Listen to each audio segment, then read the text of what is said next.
So here at Spa, we are getting ready for qualifying for the 70th edition of the Total 24 Hours of Spa. Welcome along, John Watson and David Addison trackside.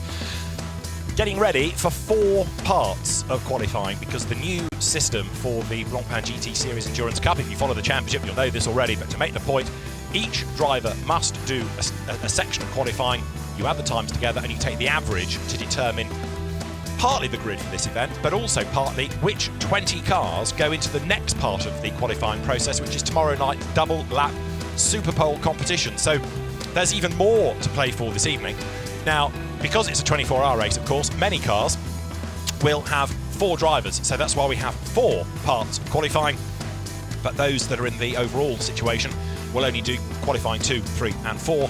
And the average come from those 3 times they'll start up at the front of the grid. We have, of course, within the championships, plural, the endurance standings and the endurance and sprint combined standings. The endurance leaders are Dries van Thor, Alex Riberas and Christopher Mies, significant in a sense because that was the car in Alex Riberas' hands that topped the times at the end of the last activity on track, namely the pre-qualifying session. But if you scroll down through the names and you look at how close it is, you can understand why it's such a competitive championship, and also why it's going to be crucial to score points this weekend. And you get the points not only at the end of the race, but at 6 hours and at 12 hours as well. And that, of course, will throw into the mix more in terms of pit strategy, because will the teams chase an overall result, or will they chase points at each of those marks of the race? Because you want to be up there at 6 hours, you want to be up there at 12 if you're thinking championship. There are some that want to win the race, yes, but there are others who are wanting to win a championship. And this, if you get it right, could be a big haul of points.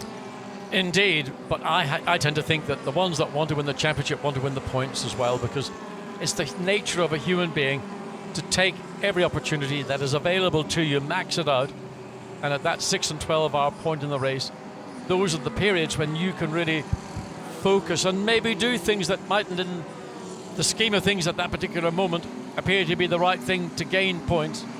And of course then you've got the dreaded safety cars and full course yellows, things that you can't control, and it's those elements in an endurance race of this duration that can turn the whole field upside down. Now, I don't know how many safety cars we're going to have. I understand we may only have 1 safety car this year, whereas in previous years there have been multiple safety cars. Need something to check up on. It was just mentioned to me quickly as I came up into the commentary booth. We are going to get a briefing, I gather, tomorrow to explain in detail and from a team's perspective, not just from the organisation's perspective, as to what the regulation changes over previous years have been. But that's one to keep an eye on, because the trouble with safety cars is there's not one person in the pit lane that wouldn't tell you, well, I would have won that if it wasn't for a safety car intervention. It's true enough, isn't it? So it's going to be interesting to see how that all pans out. You've just seen another potential winning car, the Manthey Racing Porsche. What about BMW's chances? BMW has got a great track record in this event, not only in terms of GT racing, but also the days of European Touring Car Championship, or indeed standalone touring car races, when the Spa 24 Hours went through this period of being a not run what you brung saloon car race, that's unfair, but it fell outside all the different domestic regulations for a time. But BMWs, whether they've been the M6, the 635s, the M3, going back to the early 323s, they've all had great success here, even the 3-litre CSLs. And Rover Racing could, and it's done it before, be the winning team come the end of the weekend. Well, I think, again, the nature of the race, the duration of the race, the layout here of Spa-Francorchamps, old school, fundamentally high speed, a lot of high-speed corners. That, of course, is now punctuated by what we euphemistically call the bus stop chicane. Not particularly attractive as a sequence of corners for a driver, but as a challenge nevertheless. La Source, of course, historic, been there since this circuit was created way back in the 30s, and other than it's now been widened considerably on the exit. Now, if you think back to the glory days of Spa in the 50s in particular, and watching your favourite driver coming up through Blanchimont and those quick corners before you got to La Source, how narrow the racetrack was back in those, some say the good old days, but some of those good old days were very tragic and sad old days. Now there's another of the very competitive Porsches that we've got for the KUS Team Bernhardt, and they're down the endurance pits. This is the Spa lap. Let's just go from the old start finish line, plunge downhill, speeds nudging over 200 kilometres an hour down to the bottom, flick through Eau Rouge and climb up through Radion. Speed building all the time, 241 kilometers an hour to that point. Carry on going all the way up towards Les Combes, and this is a part of the circuit where we've seen plenty of people get it plenty wrong over the past few seasons. But 268 kilometers an hour in a straight line, John, an ultra-fast section of the circuit. Yes, I mean, it's once you've gone through Eau Rouge and Radion, then you get a chance to catch your breath and maybe get your heart rate down in some cases. And the challenge of Les Combes isn't great. It's really the middle part of the circuit, the heart of the circuit, which is really where the aero and the downforce that these cars generate comes to its fore. Then the climb back uphill, coming into Blanchimont, probably the quickest corner on the racetrack, but not the most difficult corner. I think Pouhon is the corner that's the most challenging. Here we got the bus-stop chicane in its most current configuration, and the purpose of having it was to slow the cars down coming onto start line pit straight. It is what it is, but La Source, if you're talking about any classic corner on any classic racetrack anywhere in the world, La Source is a slow second gear, first gear corner, but it epitomizes what Spa-Francorchamps to me is all about. There, looking down from Eau Rouge, still one of the iconic parts of the circuit. It's been changed a lot for safety purposes over the years, but it is still a very fast part of the circuit. Perhaps less of a challenge for some drivers in a car with the right aero, and if the driver's got the right size whatnot, but even so, it's still a challenge for many. The challenge has been diminished over the years because the corner has been eased and eased and eased. And even in a GT3 car, we're looking at the new Honda, which is the first time we've seen that racing, looking absolutely stunning, and I thought it looked really great. I just love the way the car's language on the circuit. Yeah. Well sorted chassis, good aerodynamics, car definitely for the future. Riccardo Patrese behind the wheel, he's going to be the driver as a bronze driver. Kind of calling Riccardo Patrese a bronze driver. I mean, can you put the two things, Patrese and bronze, together? Well, only if he wears a nice pair of shoes that look like bronze. That's about as near as I would get.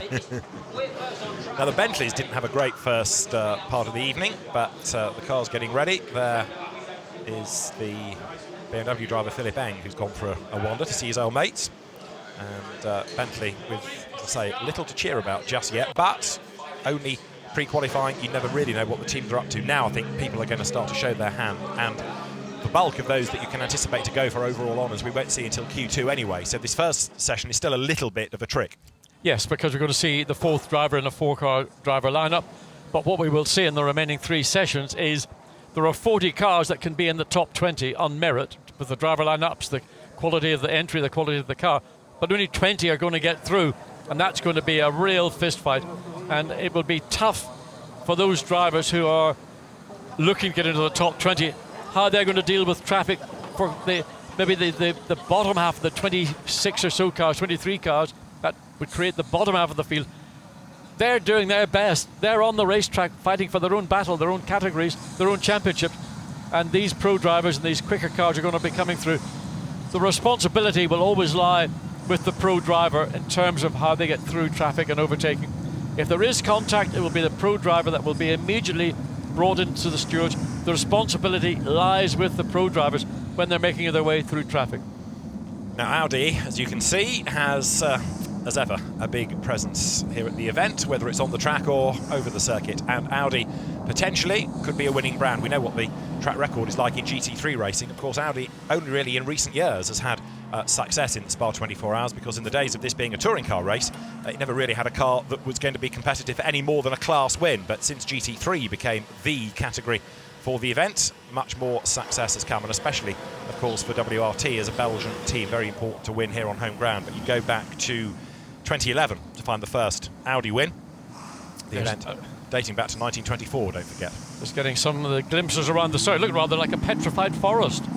Just that part of the circuit. That's, I think, more the result of the extremely dry weather. You can see there the young fans in their preferred vantage positions, and one of the locals, let's call him that, sitting up enjoying whatever he's munching on. And some of the workers here are busy people for the 24 hours, let alone for these this 1 hour period or so of qualifying.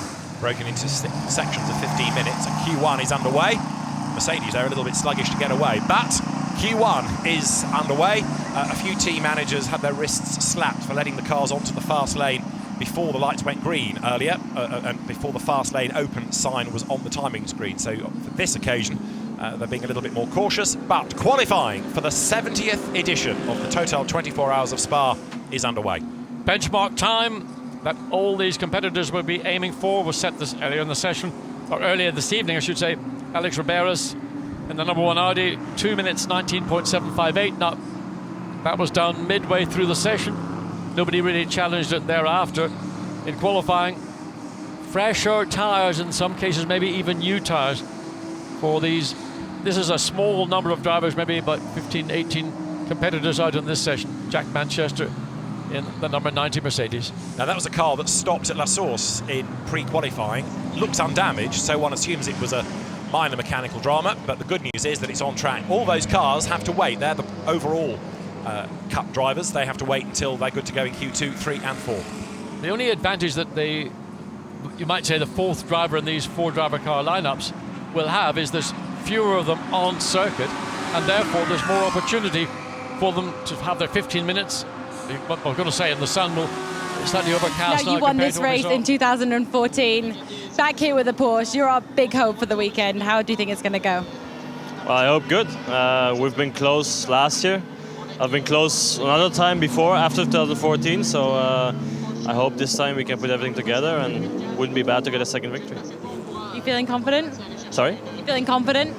Yeah, reasonably, but that's always very difficult to say. You never really know where you are. Last practice or pre-qualifying was actually better than expected, but it's a 24-hour race and one lap really doesn't count. So I think nobody knows until a couple of hours after the race. Let's go watch qualifying. So we are enjoying Q1. Lawrence Van Thor, as ever, a potential winner. And there, Nicolas Jamin, Mercedes, onto a flying lap. So, outside La Source, clean exit. Doesn't look like it's really on it. It's hard to judge the speed as he leaves La Source down the hill. Building speed up to about 215, 20 kilometers per hour at race speed. And then the compression, then the turn right. You can't really see radio when you're in the bottom of the compression. You just sort of aim the car. Probably there's something on your skyline that says that's where you need to be. And then over the top, the car gets light and tippy-toes all the way to the outside of the exit of radio. And you can breathe again. You've managed to get through the whole sequence of corners without a problem. Just compare and contrast the two Porsches there, John. GT3 versus Cup car. The Cup car looking almost standard in comparison, but a GT3 Porsche, like any GT3 car, is, capital letters, a serious piece of kit. Well, that's what we're looking at there right now. I mean, look at the width of the car. I mean, carbon fiber body panels, the wings. Width of the car very much greater, aerodynamic, way beyond what the Cup car is. The Cup car, by road car standards, which is what fundamentally it is, has got tons of grip on the road, outrageous handling. But on a racetrack, compared to the GT3, the car we're looking at right now, and the Cup car, two different cars altogether. That's the Herbert Motorsport car, Jürgen Hering at the wheel of it, which is also driven by Alfred Renauer and the pseudonym Edvard Louis Brauner for the purposes of this weekend. Wolfgang Triller as well, double Class B champion in Carrera Cup Germany behind the wheel. So within its class, it's going to be competitive, and there you see headlights ablaze, the Porsche turning its way there through the pit path. Don't think because of its bright green colours that it's out of the same stable as the bright yellow sister shape of Manthey. Different teams and different categories in which the cars are running, different classes within the 24 hours of Spa. Manthey with one car, Bernhardt's team with one car for this event as well, rather than the two that Manthey ran, for example, at the Nürburgring 24 hours. So the circuit not as busy as it will be. It's busy enough, but certainly going for the time here is Jürgen Hering, who has got better as he has spent more time racing not only in Blancpain Endurance, I'll take it all back, he runs way wide out of turn 17 out of Blanchimont there. He's also done a lot of mileage this year in the Blancpain GT Sports Club races as well, so in a comparable car, Jürgen Hering getting very familiar now with what this is about. Comes over the timing line, and 2:21 at the moment is the best time, and that is 2:23, so a slightly slower lap being posted.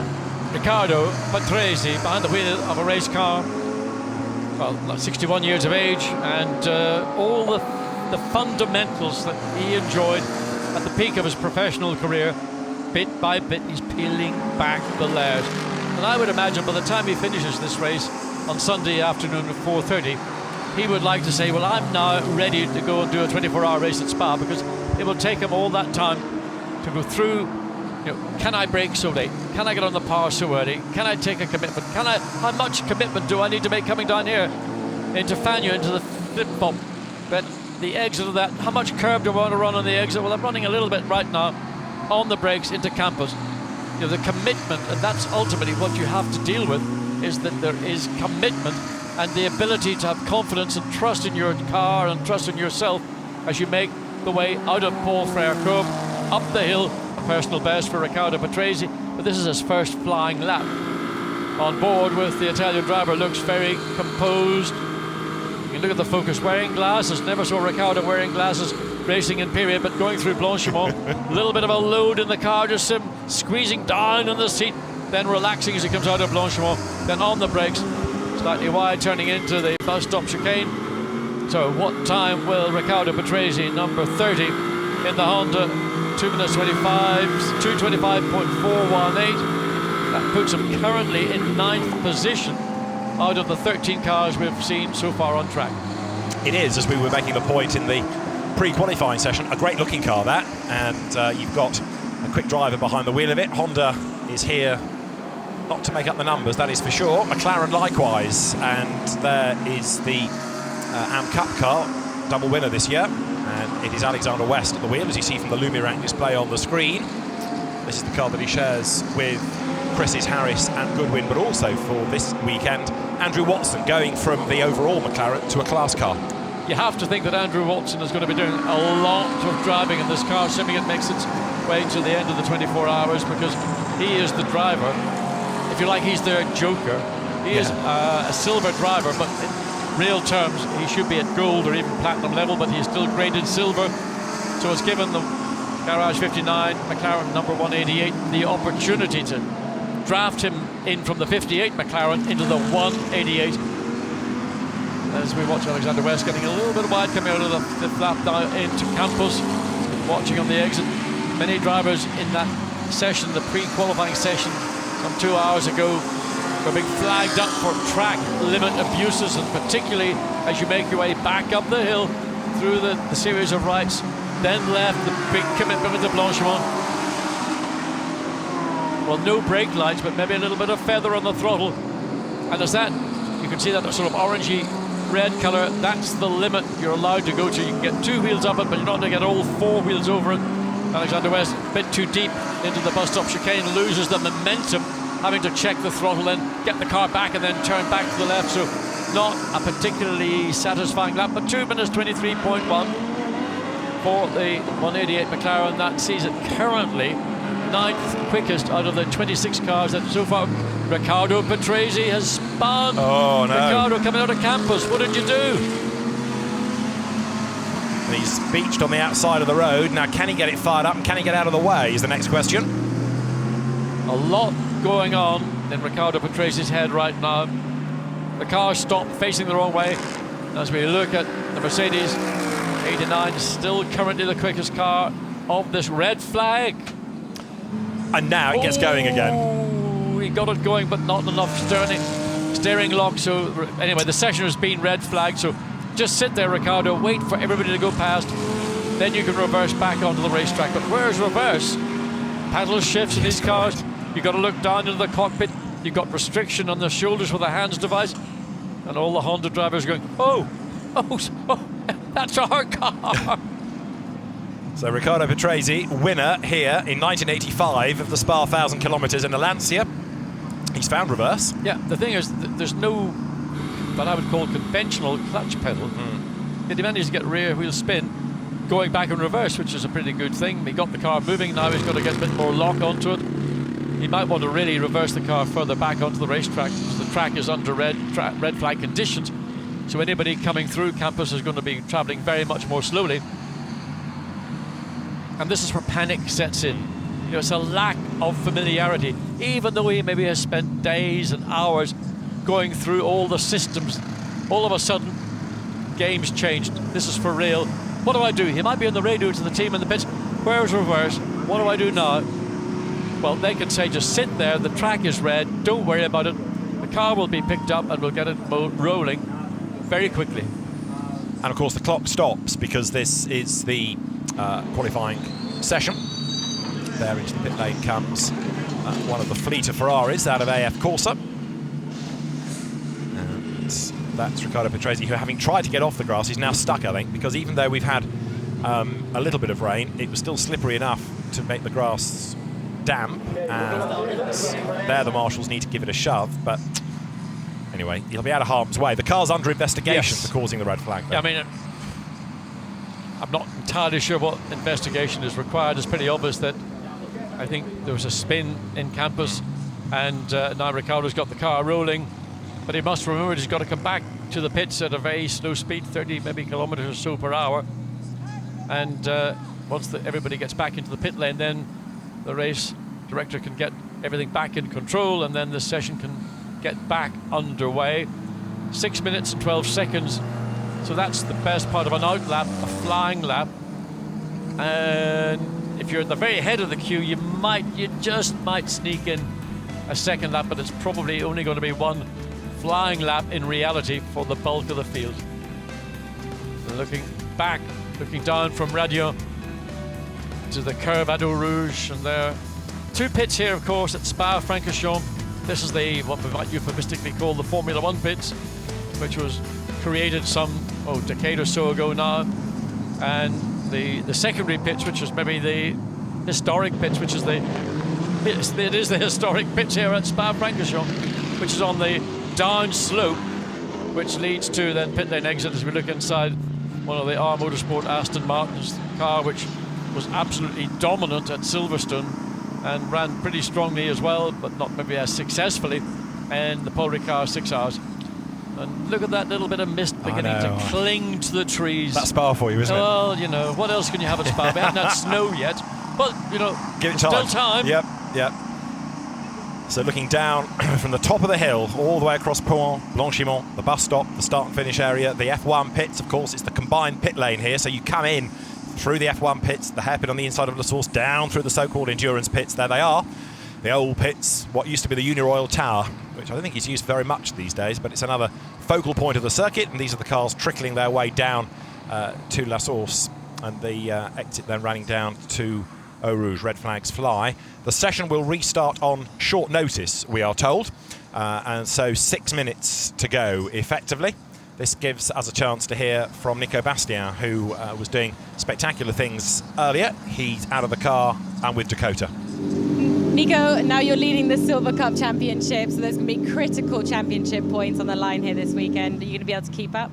Definitely. It's the race of the races this year again, and you gain a lot of points here. You gain, but you also can lose a lot of points. So it's very important to be in front after 6, 12 and 24 hours, as you get points for every mark. So yeah, it's a very exciting race and very important for the championship for sure. What would you say is the biggest challenge over Spa 24 hours? To have the right strategy, because there are so many safety cars for sure. Then the weather will be interesting. As far as I know, there's rain expected on Saturday right at the start. And just to do a perfect job always on strategy, but also on the technical side and also from the driver's side. Thank you, good luck. Nico Bastien is somebody that has developed into a very handy driver in a pretty short space of time. He's come out of less high-profile German championships, but actually through the VLN and now into Blancpain racing, whether it's in Europe or in Asia, pretty good peddler. Well, in a four-car or four-driver car lineup, he's somebody who's certainly going to be an asset. Yeah, and sure. that 90 Mercedes is a car that we've seen, particularly with Nico Bastien behind the wheel, has been capable of running very competitively indeed. Certainly it's in that group of cars, the 26, 27 in fact have now taken to the track, where there are 4 drivers involved in driver sharing. That's one that's going to be a focus, maybe not initially in the opening, maybe 2 or 3 or 4, maybe up to the 6-hour mark, which Nico referred to, where there are points. Now he's thinking about that points overall, not necessarily, is that point in each category? Yes, it is. yeah. So he's focusing on his category at 6 hours. We want to make sure we are on the mark. So the session is live again, but bear in mind there were 6 minutes to go. You lose 2, maybe 3 as an out lap, so you're only going to get probably 1 flying lap in if you're at the back of the queue. Many, I think, of the teams will decide not to go out and use this extra time getting ready for Q2. I think we're seeing the 188 McLaren doing that precise thing. They've got the wheels and tires off. There's the sister car. That's the pro car. Pretty much deciding we've done a run, we've got a time, and in the case of the 188 McLaren, which was driven by Alexander West, that car currently is 10th overall on a 2 minutes 23.184. So what will happen to that car when the Chris Harris takes over, and ultimately it'll be Andrew Watson will probably be the last driver in it. Some cars have chosen the 90 Mercedes amongst them. Sean Walkinshaw there in the 22 Nissan. He's back in Europe since his trips out to the Far East, Japan, in particular the Japanese GT Championship, GT300, is it? Yeah, Super GT300, yeah. And there, look, people slowing right down, trying to find themselves on clear track space coming out of the bus stop. But you're only really going to get one shot at this, aren't you? Well, a lap's 2 minutes 20. So if they can get back across the start-finish line and time to spare, then they will have a second lap. And certainly with 3 minutes 33 on a flying lap, 2 minutes 23, they should have about a minute or so to spare coming across the line, so they will get 2 flying laps. The Mercedes there is fastest in Pro-Am at the moment. Darren Burke, former historic Formula Ford racer, amongst other things. He's at the wheel of it, and that was a car, remember, that won with Sally Yorick and Ewan Hankey sharing with him at Silverstone in the second round of the Endurance Cup. Darren Burke really now coming to prominence on a much bigger scale, and he's done a 221.162, which is 44 thousandths away from Nico Jamin in a comparable car. Yeah, I mean the difference in time, it's less than a blink of an eye, and it's a good start. You've put your marker down, and then leave the balance to the 3 other drivers in your car. But again, it's not necessarily about these. Are any of these cars going to get into the top 20 for the shootout? It's highly unlikely, unless we have a cloudburst or something unexpected, unpredictable were to happen.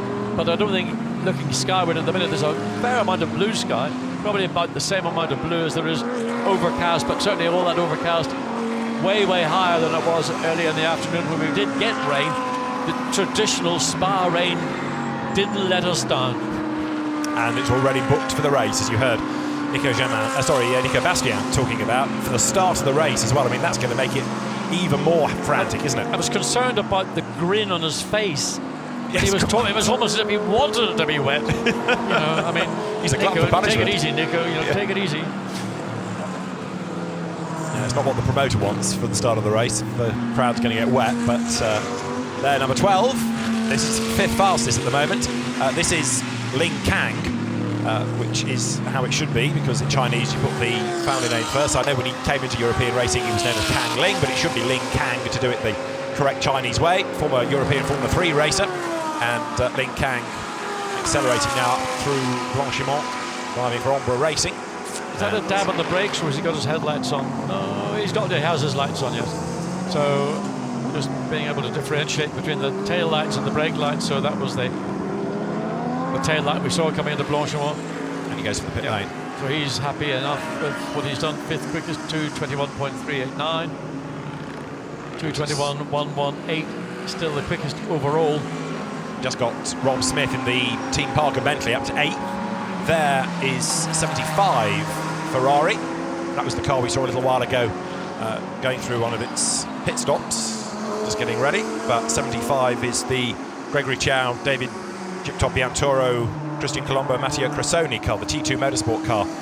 Gregory Chow, David Chipton-Biantoro, regulars from racing in Asia, Blancpain GT Series Asia last season. 78, part of Barwell's team of Lamborghini Huracans. This is the Michele Beretta, Rick Breikers, Sandy Mitchell, Martin Kodrich car. And it's 3rd fastest, and it is Michele Beretta behind the wheel. Not seeing any improvements coming from any of these cars back on track. 20 seconds go, and here, certainly this 78 Lamborghini will be taking the checkered flag at the conclusion of this lap. So not seeing any improvement from those cars that went back out on track with just the 6 minutes and 12 seconds that remained when the track went green. And we've had a lap time cancelled for the number 5 Black Falcon Mercedes of Pryton Lendudis for track limit abuse, one would imagine. So that car loses a lap time, and what does that do to it? 26th of this group. Yeah, indeed so. Not good. So the flag is out. there over the timing line goes Michele Beretta. 2:21.315 being the best lap time done.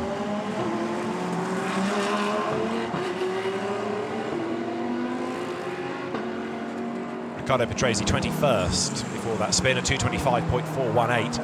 But it's not the end of the world because it's the average that we're looking for. Here's the, grass cutting 175 Mercedes, which is the Ben Schneider, Thomas Jäger, Kenny Hubble, Martin Conrad car from HTP Motorsports. Just looking at the metallic blue, way off the track coming out of Campos, just reminded me that the rear view of that car, I thought, AC Daytona Cobra, look at the back of it. Yeah. You can almost imagine being transported back into the 63, 64, 65 even, when the Cobras dominated their GT category, beating the renowned Ferrari 250 GTOs.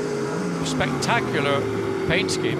It is, isn't it? Kenny Hubble, somebody I think who's new to Blancpain from memory, coming into the bus stop in the Sun Energy back car. He'll take the flag. Will he do it in the pits? Yes, he will. So he bails. Comes in early because there's no real point if you're not going to improve on that lap. It's taking the flag, give the team the time they need to work on the car. So Q2 is under 6 minutes away. So it really is an in-lap change of driver, almost like a race pit stop. You've got to get the next guy in quick. Not much time. No, the clever teams would write off this last lap. Especially if you're the last car to take the checkered flag, because then you're going to be slightly on the back foot because you've got less time when you come into the pits. And are you going to do a gentlemanly lap in, or are you going to give it the full bananas? Well, that's what I mean. The clever teams would say, in the case here of Rinaldi, to this driver, come in now. You're not going to improve. Come in. There's no point staying out. And that's what happens. So into the pit lane comes the Rinaldi Ferrari 333. Which was Daniel Kylvitz, who is a quick driver actually, but Kylvitz not sparkling in that session, only 18th. Whoa, contact. What was that? Cutting back across the front of a car going slowly. Absolutely, totally unnecessary. Well, that was Ahmad Al-Hafi in the Aston Martin, and it was 42, wasn't it? The Buncombe, Leventis, Williamson, Fuminelli, Mercedes of Chris Buncombe that did the chopping. Well, I mean, I know he's a bit of a sort of a, well, I'll not go there, but it was a bit aggressive, the cutback. I mean, the Aston was running slowly. It didn't need to be so aggressive. Let's just run through the times. Fastest 89 Nico Jamin from Darren Burke, so Am ahead of Pro-Am. Then heading the Silver Cup, Michele Beretta, Arno Santamato 4th ahead of Ling Kang, Alberto Di Folco 6th from Ahmad Al-Hafi, Rob Smith, Kenny Hubble, Nikolai Rogibu 10th, and 11th Sean Walkinshaw, Chris Buncombe 12th fastest. 13th going to Jürgen Hering ahead of Alexander West. Jack Manchester 15th from Anders Burkhardt. Duncan Cameron 17th from Kylvitz, Nick Homerson and Adrian Amstutz making a return to Spa after his fiery accident 12 months ago. He is 20th. 21st Tim Pappas in the Black Swan Racing Porsche ahead of Riccardo Patrese, Christian Kelders, Juan Perez, who stopped and caused the pre-qualifying session to be stopped early. Then it's Nico van Dierendonck 25th ahead of Murad Sultanov, Krasen Londudis, who lost his best time, Sven Heravoski, Gregory Tiao 28th, Pierre-Yves Pack 30th, and Indonesian Andrew Haryanto completing the 31. And we've now got just over 2 minutes before we go into the second part of qualifying. And now you throw into the mix all those cars that have got just the 3 drivers, all of those cars from the overall class, and now not only does the track become busier, but it becomes ever more competitive. Messy. And I don't mean Lionel, I'm just thinking, sorry, you shouldn't laugh at your own jokes. Just the volume of traffic that we're going to see in a 15-minute window to try and get a single clear lap. And many of these drivers will be using either a brand new set of tyres or the best of their tyres available. And it's going to be merciless. It's going to be ruthless in some instances. I just hope that everybody appreciates that, you know, as we saw with Chris Buncombe. We think it was Chris Buncombe when he chopped across the front of the Aston Martin and did damage to the Mercedes, not to the Aston. Rubens Barrichello behind the wheel of his Mercedes, and Rubens looking comfortable indeed and just getting accustomed to driving the Mercedes AMG GT3. Hey Ruby, how are you getting on with the brakes? Thought there were maybe a little bit of work he could do to understand how to use the brakes. And of course, a heavy car, not the aero he's maybe accustomed to. Riccardo Patrese there, he's all being dragged out with that familiar blue and white stripy helmet. I mean, I have to say, I think what Honda's done by bringing Riccardo Patrese back as a part of the driver lineup is fantastic. But I don't know if Riccardo has had any race driving in any GT3 car prior to coming here. And, you know, even though he's probably done a lot of testing and racing are two different creatures, and it's the pressure, and all of a sudden, this is for real. This is what's going to count. One of the co-drivers, Loic Depailler, very rapid driver himself, now magazine editor, but the son of the late Patrick Depailler, Formula One racer, of course, Grand Prix winner. So there is the 333 Ferrari, which for this session will go from Daniel Karlovitz to Alexander Matschel. Cars now, I was going to say making their way to the end of the pit lane. That's a car only coming in from Q1, yeah, so that illustrates the point about how little time you've got. That's what I said. I mean, do you come in on that in lap? Because if you come in a more leisurely fashion, by the time you get into the pit lane's now open for cars to make their way back onto the racetrack. So that car will have lost probably maybe 3 or 5 minutes in the process of doing a driver change and whatever other changes they may want to make. They may want to change all 4 wheels and tires. They may want to refuel. In fact, they don't have the fuel is. So 15 minutes we will have, and fastest in Q1, Nicolas Jamin. Let's hear from him right now. Nico, fastest in Q1. That was some good display of driving. No, it was good. The car was really good. The Mercedes handled very well. I'm happy for the team, you know, with my gentleman driver. It's a good start in Q1, but now we need to get it done in Q2, 3 and 4. Is this possible? I think so, yeah. We're definitely trying to go for the pole in class. Good luck, thank you. So the green flag is shown, 15 minutes is go, lights go green now at the end of the pit lane. 88 Mercedes is going to be the first one out, which is part of the ACA ASP squad. It's going to be Raffaele Marciello to go first. Now there, straight away, somebody that could be fastest in this session. Always exciting, Raffaele Marciello, and he did blot his copybook in Misano in the sprint round there just over a month ago, but he was fighting for the lead, defending his lead, and just went a bit too aggressive, but he does bring excitement. Yes. And his drive here last year was one of the most outstanding drives of the entire 24 hours. I mean, what he did on that 88 Mercedes to get it to where it was, and it was a race in which anybody could have won in the final hours, and he was just, I thought, magnificent. Lawrence Vanthor looks on from the pit lane, getting ready for his turn in the 117 Kuss Team Bernhardt car. But now, of course, the light fading, the temperature's cooling, and you see how busy the circuit is getting as the 3 Porsches, or 3 of the Porsches, are getting themselves together in this 70th anniversary of Porsche.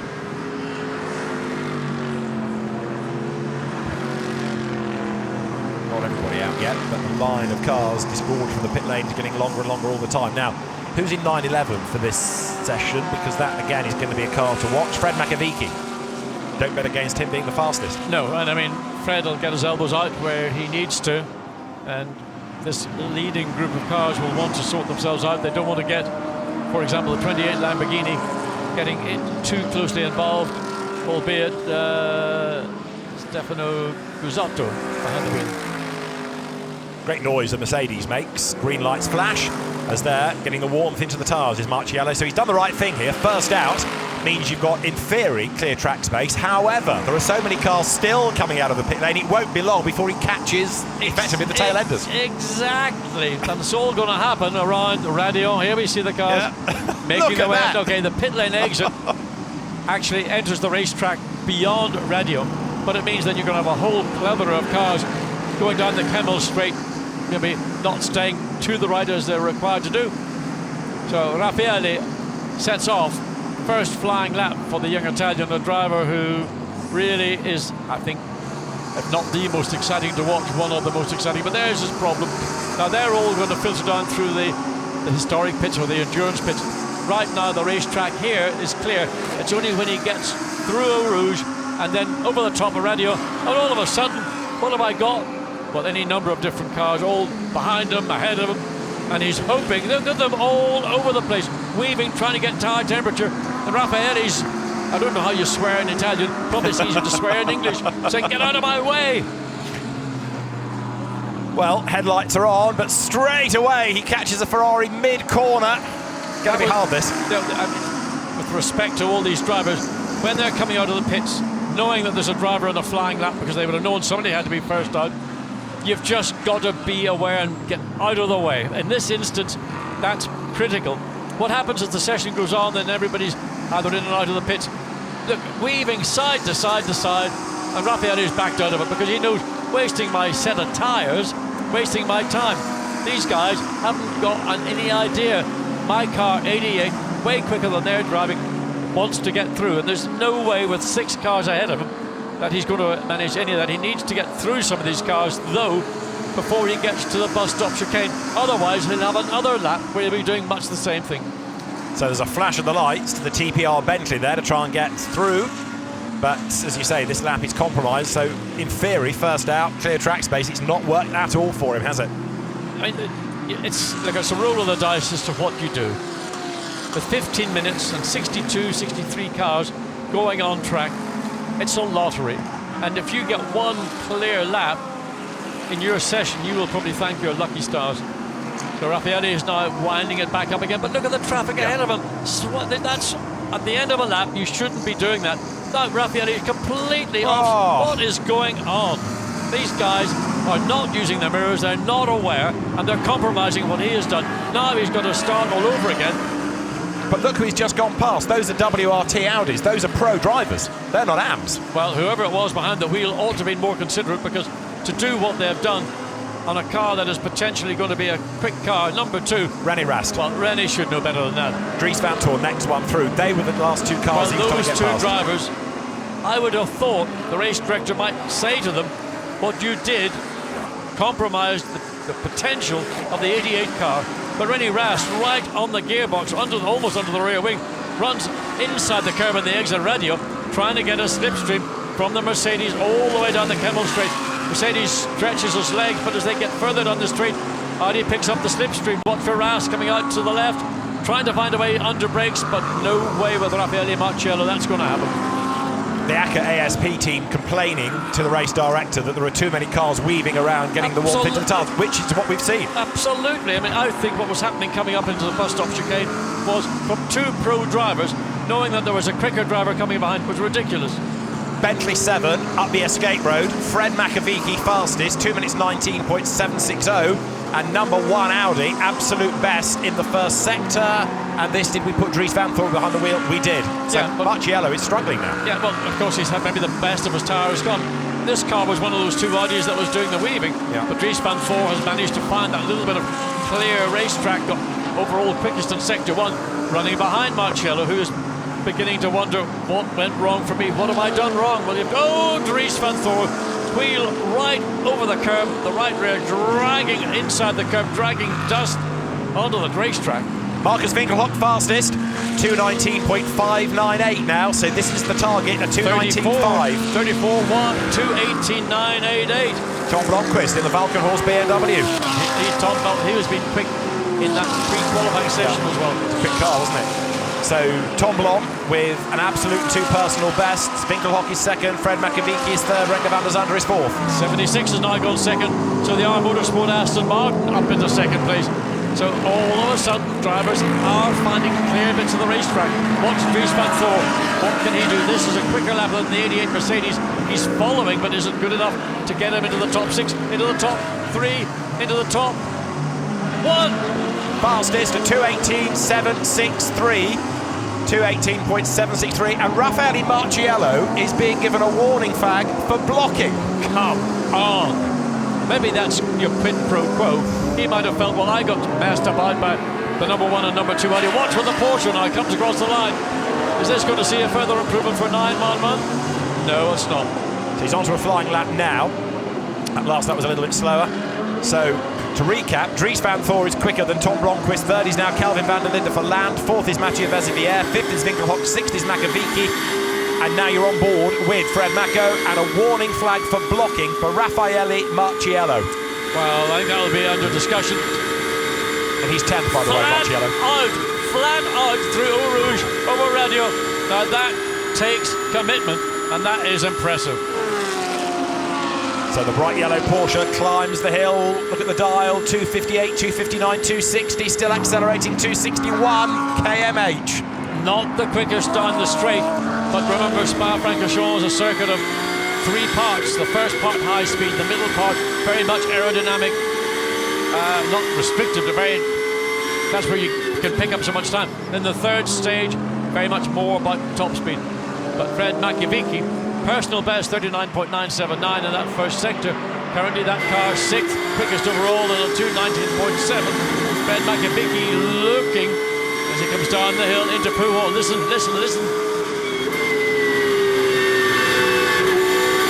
Oh, get you in the guts, doesn't it? Almost that throttle, a flat 6 engine, 495 horsepower, every one pumping out into those rear wheels.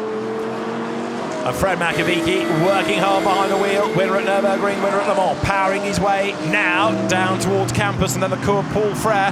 So is this going to be a lap that puts him back to the top of the times? Well, no absolute best in sector 1, it's a personal best. Can he find any more time? No, he's down in the middle sector. Don't know where that went. Didn't see anything that looked like it was a part of the racetrack where time was lost, but of course it happens in the early part of that lap, just as you come down through Bruxelles and then through Speaker's Corner. That boy's brave. Absolutely. Flat as a kipper through Blanchimont. Hard on the brakes, down to the bus stop. Car quivers under braking. Traffic ahead. He's got to nail it on this lap. Through he comes, right then left, up to the timing line. The time to beat is a 2:18.763.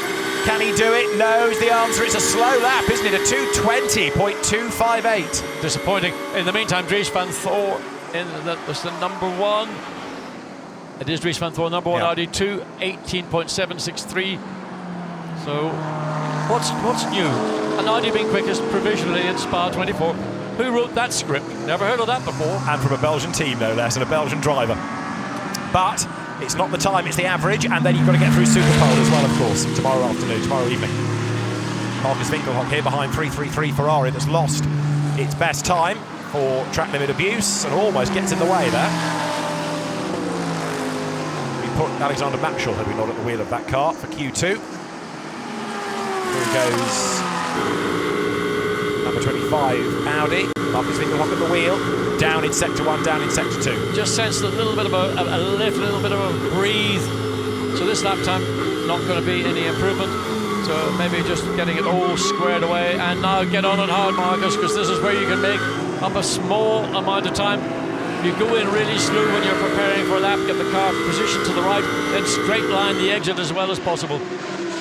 Team looks on. Over the line he goes, and that lap was no quicker. Aston Martin 62. The sister car is in 5th place, the 62. Looking to see if it's down in 16th. Wait to see what Aston Martin 2:14.15. This is going to be a strong lap, is it? No, it's not. 2:20.8. So looked like it might have been a little bit quicker just coming into the bus stop chicane. Dominic Baumann at the wheel, brought in to replace Alex Brundle. And who else have we got pressing on? There is Dries van Thor. I think Dries has done his lap. He should be coming in now. Though he's going to have another go, second bite of the cherry. I don't know why he would need to do that, because his provisional lap 2:18.763 looks to me quarter of a second quicker than the second place 34, which is the BMW. So why would he want to do an extra lap when he's probably got enough in hand? Well, that's all time calculated. So if he can find another improvement, it just might consolidate his already provisional pole position. But Marciello in the pit lane, 14th fastest in the session, and the car 13th on average. That all went south, didn't it? Because that should have been a great lap. Yes, it would. I mean, it was all ultimately compromised by the two WRT Audis taking up the entire racetrack at this part of the racetrack. And there's a bit of bodywork, something lying on the side of the track as we look at the 63 Lamborghini. We haven't seen an awful lot of that so far. Currently looking to see where the Lamborghini is. Well, he's going to come across start-finish line. That'll redress where that car down in 12th position, just 2 slots outside the top 10, but more importantly, at this point, into the top 20, which is ultimately their aim. And there's 111, Andrea Caldarelli for 63 Lamborghini on the graphic. 111 comes up towards the timing line. Well, Andrea Calderelli doesn't drive in an Audi as far as I'm aware. That's Loris Hezemans in the Ausch Motorsport car. Loris, who does drive normally in the Grasser Racing Team Lamborghini, but here in Spa will be in the Audi. Alex Fontana in the Jaguar. So everywhere you look, it's a quick driver in a quick car. Well, I mean, it's impossible to pick up because there are so many drivers doing personal bests around the racetrack. So if you focus on the group that are at the top 6, and then the remaining 14 that want to be in the top 20, they're going to be the movers and shakers with, well, just a minute and 14 to go. So Fontana caught in the traffic. Nips through now. No, can't quite get past the Lamborghini there. That's the 18 car that Juan Perez had to stop at the end of pre-qualifying. And into the pit lane goes the Jaguar, but he might as well. There's a minute to go. You're stuck in traffic. Bail, get the next driver ready. I mean, the smart thing to do is if you've done a strong time and you're not persuaded that you can maybe improve upon it, look at the two Audis. I mean, certainly the number 1 Audi, in my opinion, should be back in the pit lane right now. Well, the flag is imminent. But unless you're going to improve on this lap, there is no point staying out. There's number 4 Mercedes, which is Jelmer Berman. Another car with a change of livery for this weekend. Pretty in pink with the pink stripes. Berman Stoltz Engel in the zebra. It's quite a competitive lineup, and that will stay out. Well, maybe they've got more work. They feel they're down in 19th position, so they need a better time. With the track beginning to empty, it's going to give Jelmer Berman an opportunity to get maybe a reasonably good, clearish lap. So back in the BMW garage, Philippe Eng, as we go back to the Honda. Riccardo Patrese had the first run in this car in the session for the 4th driver in effect. So we're now seeing Loic Depailler, his father, of course, a contemporary, and tragically, sadly lost in a horrible accident in Hockenheim in 1980. As an Alfa Romeo driver at the time, but did success with Tyrrell prior to that, didn't he? Great hang gliding fanatic, his father. Another thing he was interested in, Patrick, was he became a very capable free diver. Not many people knew that. No. But he was a proper character, wasn't he? Oh, very much. Cigarette so. in hand, absolutely. lopsided grin, yeah, and hugely brave. But his time in Formula 1 not long enough. So Loic Depailler will stay out. He'll take the flag on the track, coming up to the timing line now. For somebody like Depailler, in fairness, new to GT3 cars at this level, new to this car, every lap matters. Yeah, it's seat time. It's seat time for Depailler. It's seat time for Riccardo Patrese. Although, of course, he shot himself in the foot there with losing 6 minutes by the spin. Wasn't able to get back out. I'm sure it wasn't intentional. No, indeed. You know, you've got to be a little bit. I'm the one that can be hard on these guys, but you've got to be the nice guy. I'm the bad cop. You're the good cop. Back to the McLaren 58. So where is that car? Impressive. 5th quickest overall, 2:19.539. So that sort of slipped in there without us really losing very much. So that was a time done by Corledegar. He got black flagged. He did get black flagged. I wonder whether he got the black flag as a souvenir or whether he's been given a little talking to. It would appear that he's learned his lesson, because nothing has come up on screen indicating he's continuing to abuse track limits. No, far from it. Good effort that by Corledegar. McLaren's always had pace around here, but never the results. They're looking forward to, I think, the nighttime period in the race where temperatures will be cooler. They feel that might work more to their strengths than if we have the kind of temperatures that we had here earlier today when it was a 34.5 Celsius. And everybody was just looking skyward and thinking, please cool down. Well, it's done that. Much more comfortable now. And as we get later into the evening, the temperatures will continue to gradually drop away. Big screens capturing the action, finding the fans as well. So Q2 at an end. So let's do the combined times then now, because we're taking the average, and it's the number 1 Audi that is the fastest, ahead of BMW 34. That good effort by Tom Blomqvist, ahead of now 29, which was driven in that last session by Kelvin van der Linde, ahead of René Rast. Corledegar's time putting the McLaren 5th, ahead of the Mathieu Vazivière. Then Marcus Winkelhock from Fred Makovici, and Bentley number 7, courtesy of Jordan Pepper, now going to 9th fastest. The rest of the time scroll through, including a look at who is doing what in the classes at the moment. And interesting to see how things are panning out, because all the while you've got the class battles with, of course, not only the overall situation but the Silver Cup, Pro-Am and Am. So we'll get ready for Q3 very shortly. Cars will pour their way out onto the circuit, and it's another 15 minutes, which is just about 3 minutes or so away from starting. And of course the cars are getting lighter as you go through each section of qualifying, ever more spectacular. Sparks fly there as you look at the backwash shot, but every time you look at the order you find different drivers. It just illustrates what an amazing entry we have for this year's 70th running of the 24 Hours of Spa.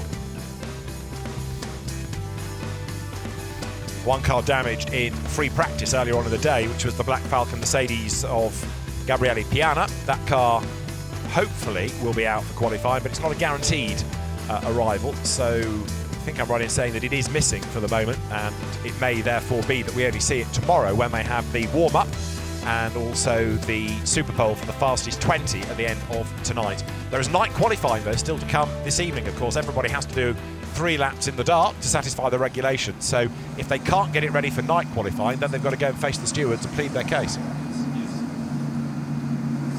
Yes, and I would imagine that the stewards would be quite generous to everybody, realising that an incident had occurred and therefore let them go.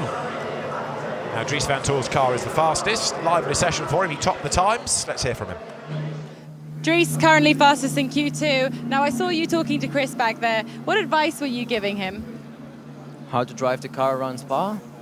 No, I mean, he knows how to do it, and you know, just giving advice how the car is handling out there. But the car is handling well, like always, and yeah, it's a good start to the qualifying session. Like I said last time, it's still a long way to go, but it's always nice to be around the top 3 or top 5. So yeah, there were still 2 qualifyings coming up, and yeah, another. Well, let's first see where we end up, and then tomorrow there is another Super Bowl as well. But yeah, for the moment, really happy. It's my home qualifying session, and to be on top is a really nice feeling. What is it going to feel like for you, you know, sitting back and watching Chris complete that final qualifying?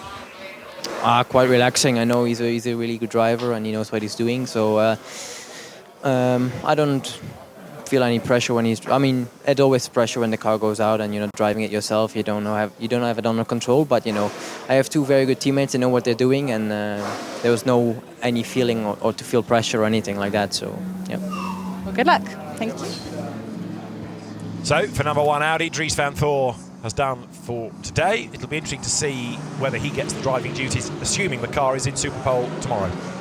Well, amongst the drivers, the one that's going to be the most likely choice will be Dries van Toor, but I would say very, very closely followed by Christopher Mies, who, you know, every time I see him in the Audi, he always looks impressive, and he's probably the least likely looking racing drivers within the Audi, because he looks so bookish almost, but he is amazing behind the wheel of the WRT Audi, and has, you know, shown time in memoriam how good he is, and you know, when victory's not been maybe possible, he and Dries and Riberas at times have dragged that performance and done a stunning job. And it doesn't matter which team, which championship.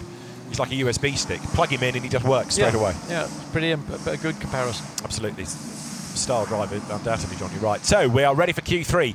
Fast lane is open, lights have gone green. Some teams just finishing preparation, but we are good to go then. This, the 3rd part of qualifying. Remember, 4 sections for this event. And the pit lane starts to empty. I think it's going to be the 88 Mercedes again that's first out.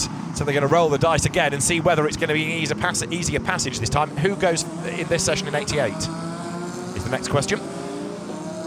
For the ASP team, it will be Danny Juncadella, we think. Okay. So it's either him or Christian Boutier, but it's interesting that they've chosen to go out early. I mean, I wonder, would you maybe have sat back and let some of the AMs go out first, but there you see the 911 Porsche. Likewise, Fred Makibiki, so it must be Romain Dumas, we think, behind the wheel of the 911 Porsche. So some teams, particularly those that are at the bottom of the national pits, the historic pits, the whatever you want to call it pits, have got access to the racetrack very quickly. And I wonder, is that actually a time advantage? Because if you're at the very entry point to the pits proper, when the track goes green, you've got to drive the best part of, well, a kilometre virtually to get to the pit lane exit. For those that are at the pit lane exit, as soon as the lights go green, they're on it, they're gone. So maybe there's a smaller advantage to being at that part of the racetrack, part of the pit lane. I think you may well be right. Certainly for accelerating away at the end of the pit stop, you don't have to worry about a pit lane speed limit. You just go, and by the time you've accelerated, you're over the line. So it's good for Manthey, for example, being at the out. But this is a look at the pit lane. This is the top pits, the F1 pits, pit in, call it what you will. So there's all of that lot, 30-odd cars. There's a Lamborghini somewhere behind all that fence and the wall, and that's going to hairpin right through La Source any moment. Now, I love the road sign, 7 kilometres to Stavelot, 9 k's to Malmedy. There is the Lambo. Now, that looks like you can leave the pit lane. You can't. You've got to stay on the inside of the white line. At 50 kilometres per hour. Absolutely, and trickle on down the hill. Now, it's arduous enough when you've got to get out there, but imagine with a problem limping down the pit lane, it would feel like an eternity. It is. In fairness, that's what it is. And it's probably the longest pit lane of any, what I would call grade 1 racetrack in the world, but that's what it is. When the Formula 1 races here, they don't do that. Where you see the cars that are parked in the Formula 1 pits coming around the inside of the source, they then blend, there's a blend line to then join the racetrack at the exit of the inside line around La Source, whereas for this 24 Hours of Spa, they've got to go all the way down the bottom and then follow the pit lane exit around the inside of Eau Rouge, then around the outside of Radio, and then you rejoin almost a third of the way down the Campbell Straight. So the Bernhardt team Porsche with Le Patron, Timo Bernhardt at the wheel then, blasts through Eau Rouge. We're now to night signalling. The team's being reminded they need their lights on because local time, we've just gone 9 o'clock here. This isn't night qualifying, night practice, but it is getting to dusk now, so the lights becoming more important. But not only, as I mentioned a few minutes ago, are the cars getting lighter, but the temperature is getting cooler. Now we're going to see some good times. Well, fastest overall first sector, but in reality, this is the quickest car through that first sector. So don't run too wide. You can just about get away with that. Both Porsches very much running over the curbing on the exit of down into Bruxelles. So the second sector will go all the way down the hill, and look at the back end of the Porsche getting a bit loose, anxious to get past before they come into Pouhon, but there's not an awful lot of difference in the straight line performance between the Porsche and looking at one of the Lamborghinis. Yeah. So it's getting in the way, as you understand, and really frustrating indeed. That will have cost the 911 Porsche 117 a little bit of time. And look at the excitement on the face of that young lady. I want a Porsche, Daddy, she says. Well, maybe when she gets old enough, she will have a Porsche. All young ladies have got Porsches, don't they? Absolutely. Even Janis Joplin had a Porsche. That's right. So Timo Bernhardt, absolute best, personal best. This is going to be interesting to see where it puts him. Fred Verviche, though, now has done an absolute best in the first sector for Audi. Speed building through Blanchimont, 252 km/h. Car ahead of him, pretty wide on the exit of Blanchimont, on the Mercedes, that ASP, I think. Of course, the Nissan pulls over and lets Bernhardt get through. That was good driving in the Nissan part to let the much quicker car continue unimpeded. So 2:18, 2:19 time affected by traffic midway through the lap. But it puts them second, and 911 has just gone to the top on average. So Romain Dumas, I think now at the wheel of 911, that car on average goes to the top. So again, if you follow Blancpain, you'll know this. We've got an individual session time for Q3, but then the overall order is shuffled because we've got the average. So we'll give you a lap time, but even if a car goes fastest in the session, it doesn't necessarily mean it's fastest on the combined average times. What I want is for the heavens to open and just flood the racetrack. We've got a Porsche front row lockout. If you don't know, everybody, John has a affection for Porsches, as I know many of you do. So 9 minutes of this part to go, 25 you're looking at, which I think we put Fred Verviche behind the wheel of, and he was looking good in Sector 1 and in Sector 2. So 25 Audi is going to be on a strong lap here, and it's actually done pretty well for traffic, hasn't it? Very much so, in that mid-sector, fastest overall, and sufficiently clear the Bentley number 7 coming out of the bus stop chicane. So this is going to be probably the quickest lap of this session overall so far, a 2:19.255. Marcus Winkelhock's happy with that because they've gone provisionally quickest in Q3. Thumbs up for Christopher Hasse, and they are looking very nice in Santa Log Racing. And Bentley 8 has just gone second on a 2:19.990 as an average. Not for long, it's down to third now because 76 of Jake Dennis goes second. It was Andy Soucek at the wheel of the Bentley. So it's Audi from Aston Martin from Audi now, because up to third has just got Nico Müller in number 2.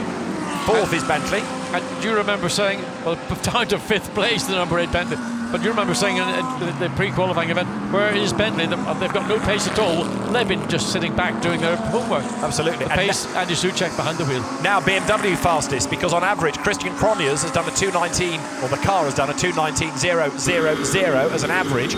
Christian Cronjes for Valkenhorst has got top. Who would have thought it? Well, it was a quick car earlier in pre-qualifying. He's been quick all day. Tom Blomqvist was good in Q2, and Cronjes, fair play, a really good effort. The trouble looks like a left rear might have gone down. Watch, listen, down a gear, just picking up the throttle. You just initially open the throttle slightly until you get the sense the car's with you, then you can get on it. And then the exit of the corner, just let the car float out to the curb. So, Andy Soucek. You can just see a little bit of the ratcheting with this Evo version of the Bentley. So traffic is going to be a problem. McLaren and Mercedes up ahead.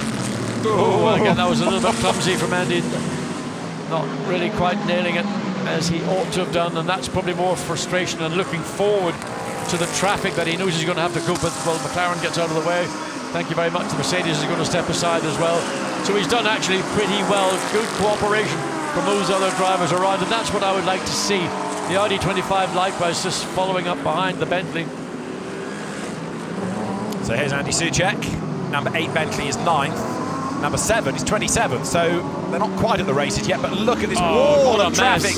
Nowhere for Andy to go. No, absolute mess. I mean, pretty much got a clear run all the way through, and then in the last 2 corners, 8th overall, and that could have been a better effort, but just for the traffic. Look at Maxime Soulet and Vincent Abril, freshly, well, has he got lamb chops on his, is that a beard, or is those sort of like, anyway, whatever. There is the quickest car overall after or during this third session, 6 minutes remaining.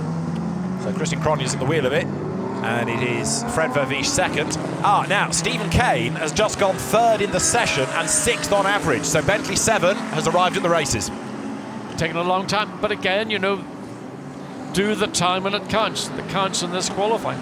So Bentley, like other teams, have gone through a metronomic kind of program, just checking things, doing things. When it comes to qualifying, they have got the speed, they've got the car, and this Bentley, this Evo 2 version, is clearly got more pace than we certainly saw earlier today. And the team's looking on from the pit garages, staring at all the data. That's the Valkenhorst team, which interestingly at the moment, of course, is rather humbling at Rover Racing.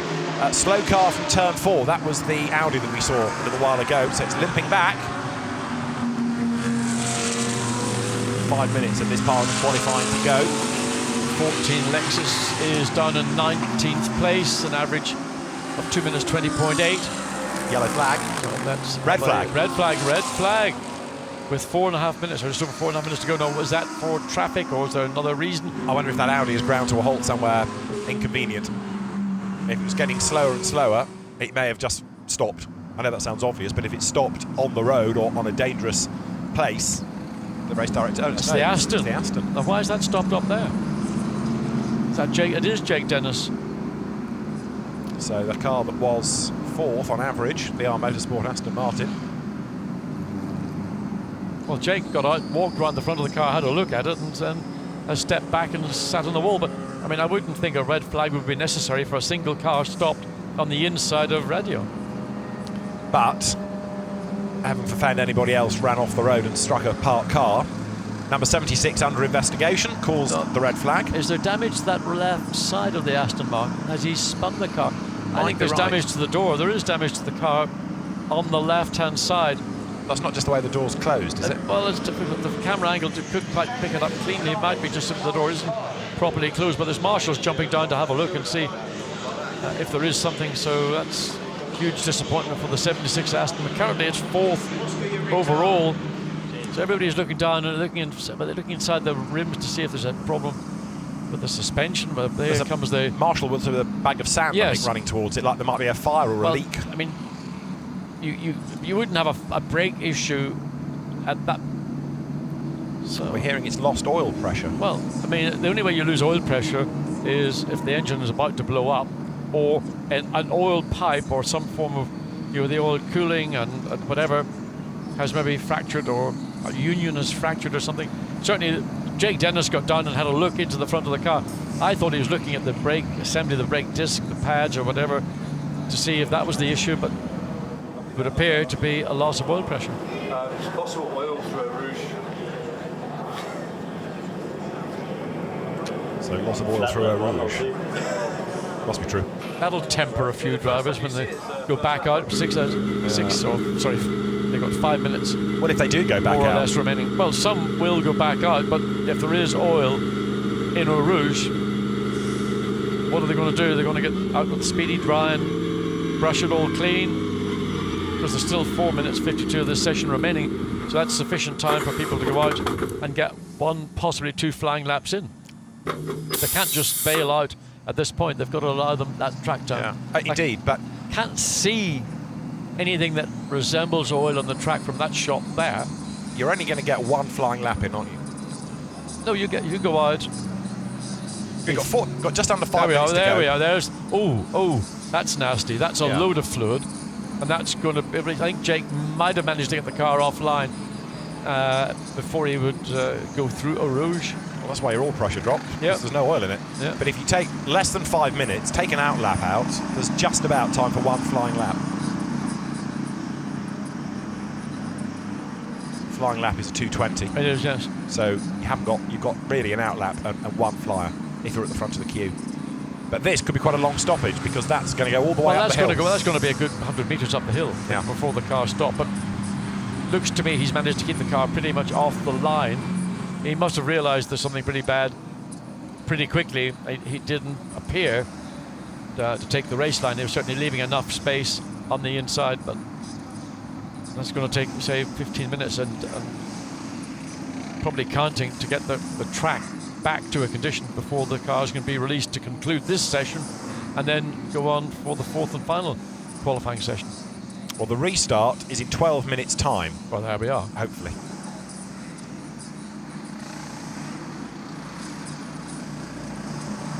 But again, if that happened in the race, in the dark, and suddenly a line of oil went down, it would be a real drama. So, illustrating another of the perils of GT racing in the dark. So, we've just seen Jake Dennis step from 76. Mathieu Vazivière, co-driver, may well have a concerned thought or two about this. Let's hear from him. Really unfortunate seeing your car where it is right now. I can see by the look on your face you're not very happy. Do you know anything about what happened? No, not exactly. I don't want to speak because we don't know exactly what happened. We see that the front of the car is a bit broken. So I don't know. He said in the radio that some Audi or some car were completely stopped in the last corner just to prepare the lap. So this is quite dangerous first. And then we don't know what happened, to be honest. But yeah, it's a shame. But anyway, it's 24 hours. So now we are already looking for the future for Saturday race. So there's a lot of oil on the track that I've heard on the top of Eau Rouge. So the car must have lost a bit of oil pressure? Yeah, I think we lose some oil or something because maybe it touched the radiator, so I don't know. I don't know exactly what happened, but it's like this, it's racing. Your mechanics are super good, so let's see how it goes. Thank you. So by the sound of it, a slow car ahead looking for clear track space and a little tap in the tail. Yeah, there's been a lot of very close calls as we get a view of the Aston just coming up on the inside of radio, and at that point Jake Dennis knew that there was a major issue. So if there had been a tap potentially in the bus stop chicane, which is the most likely place. We've seen a lot of backing up. Yes, message. And there's another from car just coming race across, got director. caught. We had to interrupt the session. We have oil on track. We need to clean the track before to restart. We need to clean the track before to restart. We will restart as soon as possible. So that's the voice of Alain Adon, the race director, confirming why there is the red flag. So to pick up on what John was saying a few minutes ago, it wasn't just the accident that was the cause, it was the oil. Moving the car is the easy bit, cleaning the track is the harder part. I mean, you've got one marshal down there doing the cleaning, another one about 20 metres up the track, you know, the pathfinder, but you can see just how much oil has been spilled. Now that's not the racing line, but nevertheless, it needs to be cleared up in the interest of safety for all the competitors. And there's no way you can do it quickly. It's a manual job, and there's nothing like getting a broom out and doing a bit of housework. Very emancipated men here in Belgium, aren't they? Clearly so. So sweeping goes on, and when that's all soaked in, then the race director will get the session back underway. But as I say, I don't think much will be achieved by many on an oily track as well, with 5 minutes, less than 5 minutes to go, of Q3. Of course, some drivers still to go. And then they have a short break, and then we're into the night qualifying session, where it is all about getting used to the car, the track, and the traffic in the darkness. And of course, that's all been pushed back because there will be other activities on track before we get into the nighttime practice. So we'll probably end up here about 6 o'clock in the morning before we get finished, the way these things are going. Well, yes, each of these aspects forcing the timetable back further. And you can just see how far that's just about almost the end of the compression at Eau Rouge, and oil already at that part of the track. And I wouldn't be surprised that it was halfway down the hill into Eau Rouge. So as we await the restart, good news at Valkenhorst Motorsport, because 34 with Christian Cronje's quickest on average, and Tom Blomqvist did a great job as well. Let's hear from Tom. Tom, your car's doing very well. You were very quick in your session. I know the red flag's probably a bit annoying for you, but we have to take those safety procedures to get a car back on track. Well, to be honest, it doesn't really affect us, the red flag, because, you know, I did my lap in Q2, and Christian's just banked his lap in before the red flag. So, you know, thankfully it doesn't really affect us. But I mean, the car's working really well. You know, we got a great team here. Drivers are on it as well. So full credit to the guys behind us here, and you know, the car's been really quick. So we're looking forward to it. Now you have got a Spa winner on board with you, Philip Eng. What does that feel like to drive with Philip? Has he given you any secret tips on how to win the race? Yeah, he's sharing all his tips with me. I mean, no, he's you know, he's really experienced in the M6. You know, the last couple of seasons he's been fully on it. He's proven today how rapid he is. But even Christian, you know, Philip and I are both, you know, BMW factory drivers, but he's been right with us. He's been super on it. So I think, you know, we got a really strong team. So I think all in all, we should be in for a good race. Let's see how on it you are. Thank you.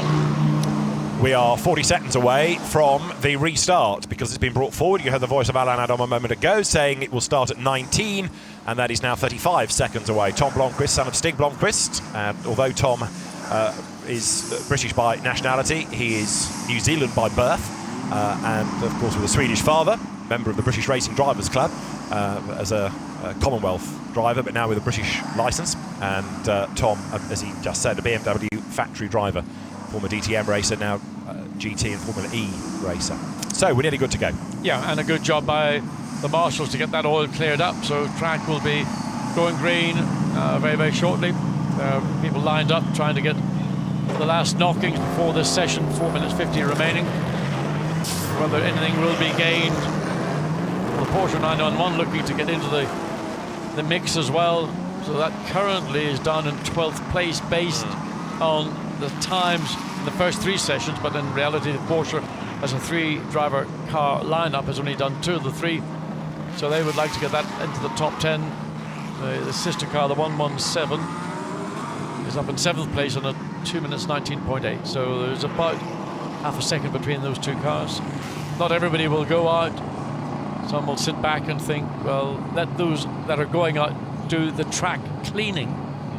And also, there will be information available as to whether the track is in a good... You can see just there in the compression, there is still a residue of the I call it speedy dry, whatever it is, the material that they put on the racetrack. So drivers coming through that for the first time will be cautious, knowing that that's covering up a part of the racetrack where there has been an oil spill. I'm surprised that so many teams are going out, actually, given that there's so little time left. But they're going to have a go, see if they can get one more good lap out of this.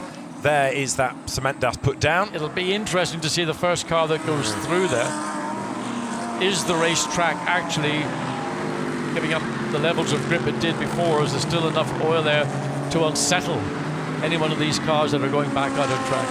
The team's being warned to remind their drivers, slippery track from turn 1 to turn 4. So it was at La Source where that little bit of contact must have come, and that's where the oil has started to dribble from. And we've got, as I say, a lap at the end of this. Yeah, but it doesn't take an awful lot. These engines are pumping oil at a pretty high pressure, and any fracture, any damage to the oil system, it'll very quickly blow it through the system. There's number 14, Lexus, which has such a good run at Paul Ricard. Yeah, all the way down, currently in 19th place, and they're looking for improvement. They're on the bubble, more or less, of the top 20, so it is for the 14 Lexus clearly a challenge and a necessity to improve. The lap, their last lap in this session is currently a 2:20.4 against a 21.2 in Q2. So they could do with getting into somewhere the very high 19s just to consolidate. The drivers trying their hardest as Dries van Voor sits in the WRT Audi team. René Rast alongside. Again, the same issue. We've got drivers trying to find track position. The number 1 Audi has been outmaneuvered, been caught out by being a little bit on the, trying to be a little bit clever, Alex Ribera. So he's, and you can see, look at Dries, go, come on, go, my, well, how do you swear in Belgium? Or Flemish, whatever he speaks. Well, that car hasn't done a lap time in this session, so Ribeiras has got to get on with this, and this is his one chance. There is less than a lap time left in the session, and I think what was steaming up Vanthor there was that it was a slow exit, so it was a slow start to the lap. But the reason he was almost to blame for the slow exit, because he was trying to manipulate the Lamborghini to give himself the best opportunity, and he got caught out. You can see as they come through, kicking up the dust. That is not easy going through Eau Rouge and race speed with a track like that, and Ribeiras, that was a big moment because he could have so easily just all of a sudden be coming over ready or backwards rather than going forwards. So the pressure is on. He's got through the slippery part of the circuit, but there's always the traffic.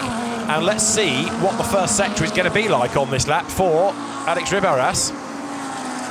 It was a good effort in the pre-qualifying session where it's a personal best, but seeing that he hasn't done a lap time, it would be a personal best. So a 39.7 in the first sector, which is okay. But I think the pressure is going to be given here to Christopher Mies in the last part of qualifying. Am I blind, or I can't see number 1 in the top 20? No, he's not. He hasn't done a time, so it's 57 on average. I'm just looking for the... Yeah. So it hasn't done a time yet, therefore the average can't be taken. It will be done at the end of this lap. So right now, 57th in the classification is number 1 Audi. You have to think they're going to be slightly higher than that, regardless of what happens. But again, the usual thing of traffic. Where do you use the traffic? Sometimes you've got to be a little bit patient, maybe back off a little bit earlier coming into Campos, and then use the drive that you've got to come through the curb, Paul Frere curb. Get the run. He's done that, he's started the process, but lights flashing, will the Lamborghini be cooperative? I somehow doubt it because he looks like he's on his own lap. And he's not about to concede track position. Dries van Voor looking very tense indeed coming up. Ribeiras just running everything possible. Now he wants to get through coming up into the bus stop chicane. Again, the Lamborghini not required to get out of the way because they're all fighting for overall position. But finally gets through, and that will have cost. And he goes into the pit. How ironic can you get? The Lamborghini could have backed off much earlier and given Ribeiras much easier time. He comes across start-finish line and he goes 6th. It was a 2:20, which was nearly 2 seconds slower than Vanthor, but 6th on average. Sighs of relief. Applause from some, but a sigh of relief, I think, from Dries. As here you've got the Am Cup and National Cup cars coming into the chicane at the bus stop. 58 McLaren hasn't done a lap time either. And look at that in the background. I mean, trying to get out of the way, the Cup car, and then one of the GT3 cars is going to go around the outside. The Cup car just drives straight into it. I mean, that's just clumsy, but inevitable. when drivers are looking for every advantage that they can gain. As the sister car to the 76, the 62 bumps its way around. So where are we looking at 62? It's got a compete as that checkered flag is out. So 62 comes across. Where would it end up? 16th overall. Some consolation, I suppose, for the motorsport team. And the McLaren was 22nd. Who was at the wheel of the McLaren? It was a long way down in that session. So 2 cars, disappointing. Q4 will start at 21.31. Q4 will start at 21.31. And that's 5.5 minutes away. Merci Alain. 99 BMW goes through. 35 Mercedes coming up to the timing line as well. So you've got the individual session times, you've got the average to consider, and right now 34 BMW is still top by, on average, 0.4 of a second. That's massive. That is massive. But it's the average of, in that case, 2 drivers. What'll be the case at the end of Q4 when you have 3 drivers behind the wheel. Wait to see. So 35 thunders its way across start finish line and ends up at 28th overall. There we are. Earl Bamber having a little laugh. Tina Weinhardt, 2 factory Porsche drivers driving in a quasi-private, semi-factory, whatever you choose to call it, Porsche. 114 rumbles down the pit lane, the Lexus, which is currently where on average? 29th, gosh, it's quite a long way down. But having said that, when you had an entry like this that is so competitive, something's got to give, hasn't it? I said it pretty much every Blancpain round we've ever been to. Just the sheer numbers of this means you can't have everybody up in the top 10. And it's proved once again. Well, Christian Cronjes is the fastest, and he did a 2:19.012. Let's hear from him. Christian, fastest at the moment. Big smile on your face. Where did that come from? I don't know. It's been amazing the whole time. I mean, we're pushing really hard. The team is working extremely hard to get this car going as fast as possible. And so far we're doing a good job. And now it's just up to Philip to finish the job. I can see that. What's the track like at the moment? You know, it's a lot grippier now than earlier this day. It's a lot cooler, a lot better for the car in general. So for sure the time will be dropping also during the last session now, I guess. That's very interesting to know. Now, Philip, as I said to Tom, has already won this race before. Do you think you can do it again? I hope so. Certainly we're pushing for it. I know I got the teammates to do it, so we're just going to push on and do the best we can. You definitely do. Well done. So Christian Cronjes, very happy with life after that great effort. Yeah, I mean, to be truthful, if you'd asked me to nominate a top 10 or a top 6, I doubt I would have considered the 34 BMW as being one of those cars. But you know, it is effectively a factory BMW and full factory effort going into the operation, and the performance of the BMW M6s here this weekend is not just the 34 car. It's the 98 and 99 have also been showing. 99 currently is in 20th place. The 98 a little bit further down on 30th. Well, it is BMW from Audi, and then Aston Martin right now. Audi 5th, Audi 6th, Bentley 7th, Porsche 8th. Porsche at the moment is the phrase keeping its powder dry. 9th is Bentley, 10th Mercedes.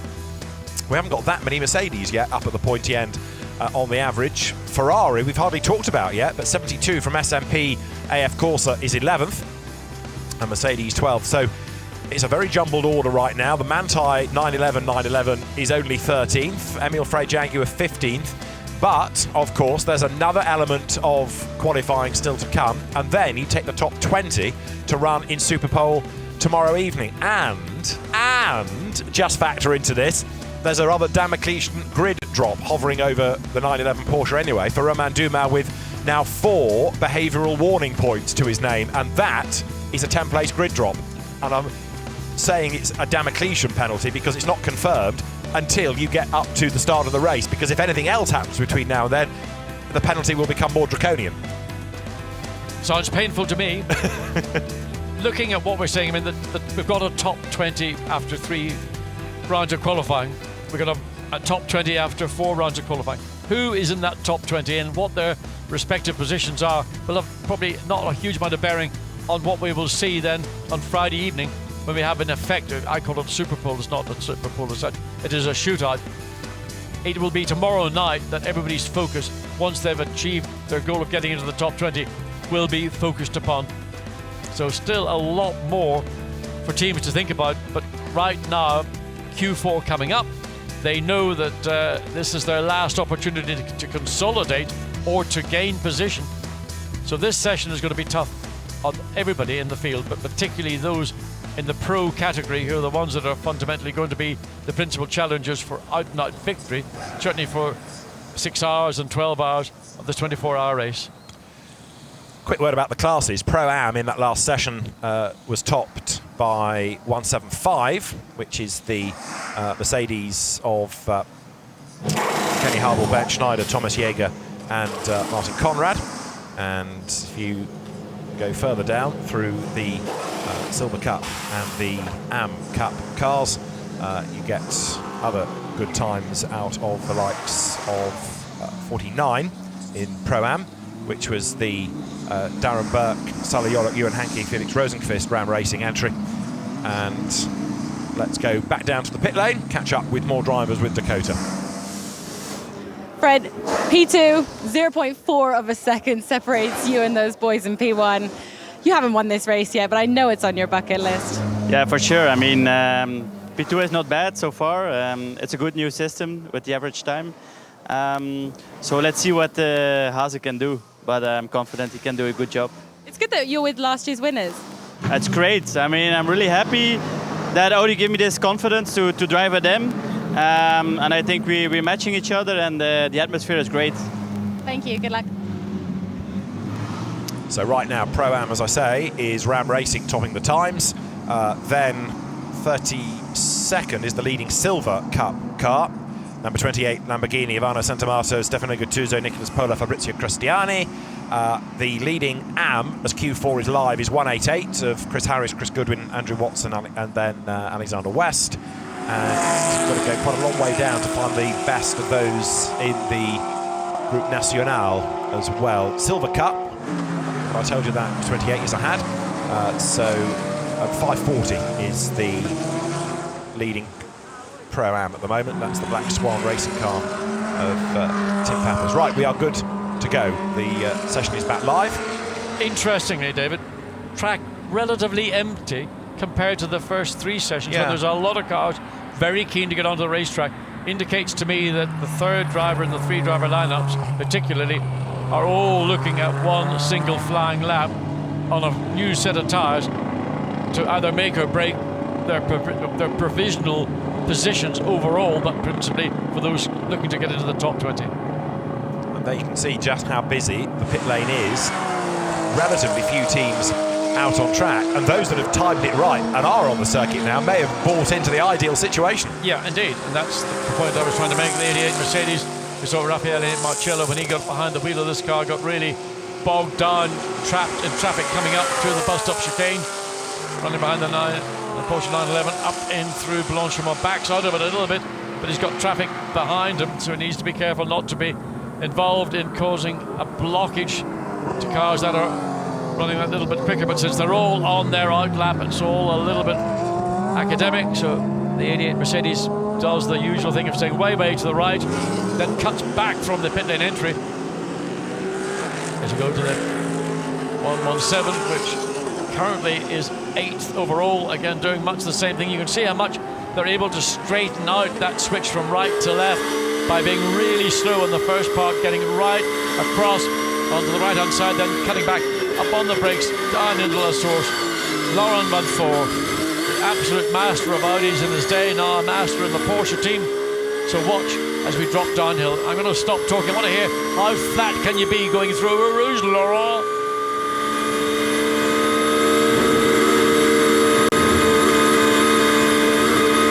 Nothing left in the tank, flat as a kipper. To do that in a GT3 car, it's all right doing it in a sort of high downforce, high drag single-seater, but doing that in a 1,000+ kilogram GT3 car, doing 220 kilometers an hour, that is impressive. Like the way coming through Le Coum, doesn't lift off and get that little bit of pitch you get. He just comes back off the throttle a little bit, keeps the cars balanced where he wants it, so there's not too much transition between nose down, tail up, whatever. Traffic ahead for Van Thor, that's what he's going to be concerned about. There are 3 cars further down the road, and any one of those 3 could come into play probably even before he gets to the curb, Paul Frere. And that will be a nightmare. Look at them, 4 in fact up ahead.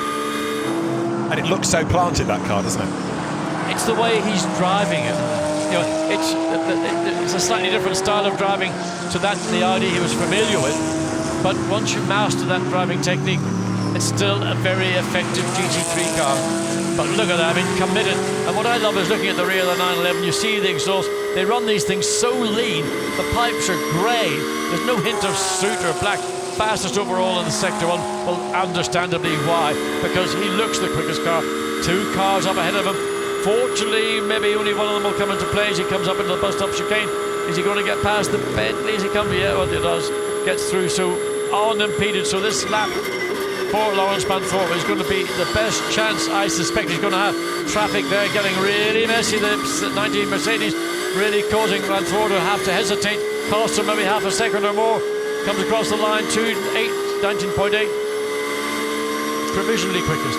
So 2:19.862 puts the car fastest in this session, of course, and fastest for the moment on average. So it was a lap full of commitment, and it's paid out for Van Thor. Then he goes to the top of the time. So if one Porsche can do it, what can 911 do? Dirk Werner is at the wheel of the Manthey car now.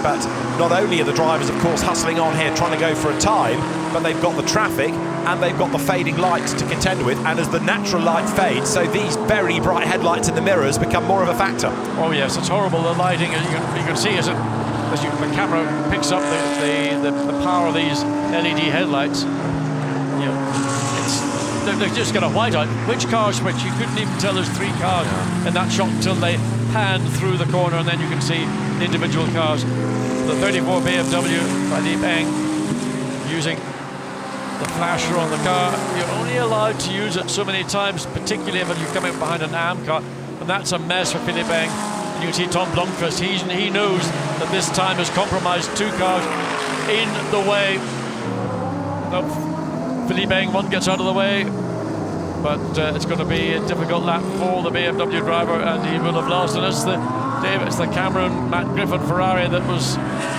car maybe could have done more. Look how wide Philippe Eng runs the Ferrari off the curb. That again will probably get some of the attention. Still quickest overall nonetheless.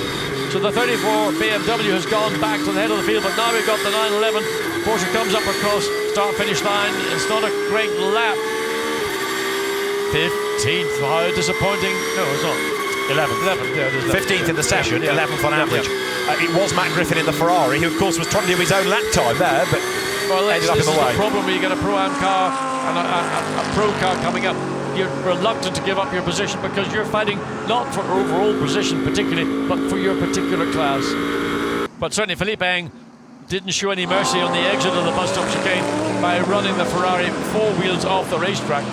And if it had been Duncan Cameron behind the wheel, maybe would it be more to be heard from Philippe Eng. There's the number 8 Bentley. Number 8 Bentley currently overall.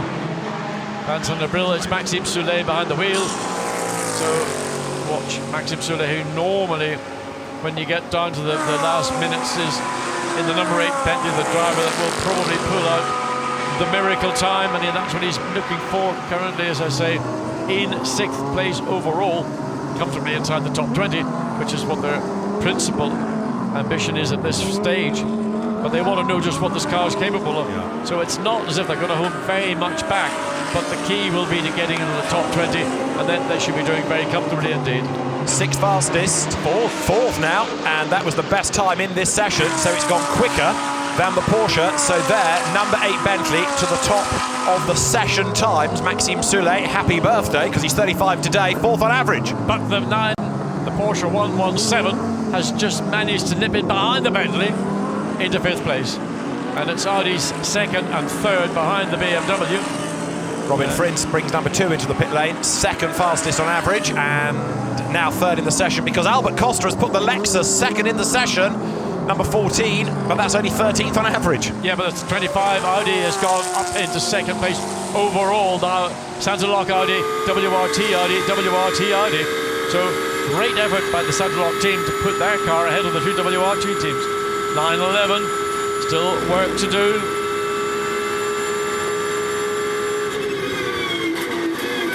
So Werner hard on the brakes into the bus stop, turns through the right, flicks left, up towards the timing line. Slow time.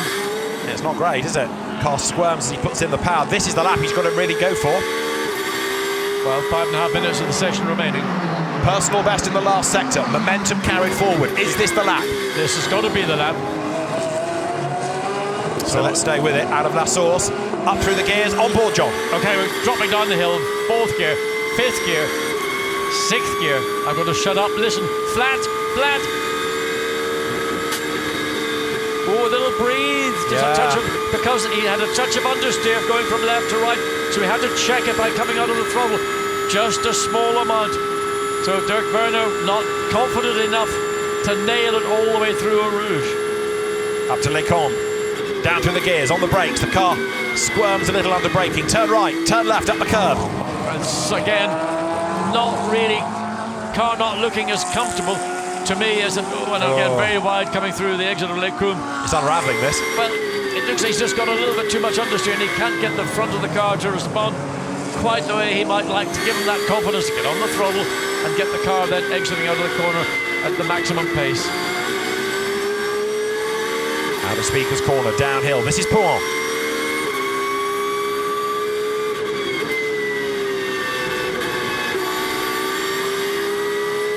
Speed building as he comes out of the corner. Traffic up the road as well. And he'll gobble up the slower car into Piff Paff now. Yeah, but he's got traffic behind him, and that traffic is actually running pretty quick. It's one of the McLarens, I think, that might be the 58. I'm assuming that is the back of the McLaren. So, out of Piff Paff, down into Campus. Take the curve on the inside. You're allowed to do that. Be careful on the exit not to run too wide.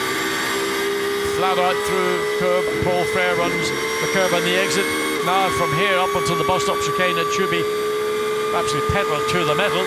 Flat out through the first part of Blanchimont. It'll be an improved lap time. Incidentally, Mauro Engel has gone fastest in this session, 2:19.062, 7th. That car now number 4 Mercedes on average. What can the Porsche do? Just the bus stop to come. Going to be difficult. It's got to be a big time and get into the top 20. That's got to be his target. Red flag. But he's got to back out of it before he comes across start-finish line. Well, the time will be disallowed. Red flag is out. 12th on average, 19th in the session. Well, he hasn't slowed down and there's a red flag. Yeah. But where's the red flag around the circuit? Find me a red flag. Slow down. It's on the timing screen. Say Q4. Now we've gone back to green. So there wasn't a red flag. Well, the red flag came up on the screen. Absolutely. But maybe, I don't know where it came from, but it's gone now. It's all green. Exactly. There was no red flag on a marshal's post. That was what I was trying to indicate. No, I understand. So it came up on the timing screen, red flag out of nowhere. But teams have been on the radio to guys, red flag, slow down. Possibly, yeah. May have done. So I don't know how or where or why, but briefly, all the timing data, and you saw it on the little coloured graphic on the screen at home, went red. Spider got into the works. Is that what it was? Well, this car has done the best time in the session, 2:19.062 from Mercedes Maestro Mauro Engel. He's brought the car up to 7th, and having said a little while ago that Mercedes didn't seem to be showing all that good pace, well, bam, Mauro Engel is there. He is now quickest within Q4. So the session has got 2 minutes to go, and who else can improve? Well, Lawrence Vanthor has done the absolute best in the first sector, but isn't going to be a threat anymore. It looks as though Mauro Engel, who's down in the middle sector, will stay out, in fairness. He's resetting once again. Yeah. You could see the way he came into the bus stop. He had given up the lap he was presently on. Now gets the perfect line through the exit of the bus stop, up across start-finish line, into La Source. Again, he's got the issue of traffic ahead of him. Won't be a factor going through a Rouge or over radio. Where will he catch it? Well, he might not even catch it coming up into Lecombe. So will it be that middle part of the sector where that will become the issue for the number 4 Mercedes? Again, Mauro Engel, big commitment coming through Eau Rouge and radio. The Mercedes AMG GT3 always looks pretty much planted. It's a great car for this kind of racetrack. All grunt and go up the hill, isn't it? All that torque drags it up the hill. And now into Lecombe, but he's down, look, in the first sector. So Maro Engel here, he's trying to go yet faster to help the average of the car, but it's going to be 7th. 20 cars into Superpole, that's where they need to be, because as long as you're in that top 20, you've got a chance in Superpole tomorrow, depending on who your nominated driver is. It could be Engel for that car anyway, as the quicker gives you a chance to go for pole. 72 Ferrari currently in 9th quickest. Again, looking for further improvement, personal bests in sectors 1 and 2. Again, the problem of traffic up ahead, but he gets through that cleanly. Good cooperation on the racetrack. So not Maro Engel, the Ferrari getting through cleanly. This is going to be, one would assume, an improving lap, because 2 personal best.